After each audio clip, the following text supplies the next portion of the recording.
नमस्कार मित्रांनो, कसे आहात? बघा, आज आपण शेतात आलो आहे. शेतात पाणी चालू केलं आहे. कोणाला जसं आपण पाणी भरतो बाऱ्यानं, तर बाऱ्यानं जर पाणी न भरता ही एक सिस्टम आहे की तुम्हाला मी दाखवतो. तर सर्वात चांगल्या प्रकारे पाणी पण पडतं. हे बघा, पाठीमागं तुम्हाला दिसत असेल का असं पाणी बिनी पडतं छानपैकी. तर हे तुम्ही करू शकता. तुम्हाला छानपैकी व्हिडिओ दाखवतो, थांबा.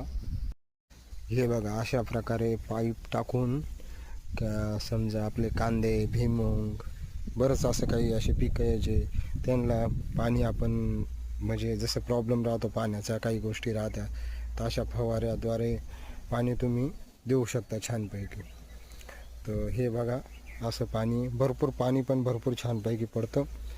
एक नंबर काम आहे छानपैकी. हे बघा, असे पाईप असतात. हे बघा, तुम्हाला दिसतच असेल का छानपैकी. हे बघा, तुम्हाला झूम करून दाखवतो मी. हे बघा, असं असतं. हे बघा, छानपैकी सगळं पाणी पण पडतं आहे एकदम भारीपैकी. तर असं आहे. बाकी मित्रांनो, सपोर्ट करत जा थोडा. तुम्ही काही कॉमेंट नाही करती, काही नाही, सपोर्ट नाही करते यार. लई लो हे करते. एवढीच शेतकऱ्याची हे का? तुम्ही बिझनेसमॅन लोकांना, भरपूर सगळ्या लोकांना, मोठमोठ्या लोकांना सगळे लाईक करता, शेअर करता, सगळं काही करता. आणि का बरं आपल्या शेतकरीच का मागं आहे मग? त्याच्यामुळे प्लीज लाईक करा, शेअर करा आणि कॉमेंट करा, सबस्क्राईब करा. Okay, thank you.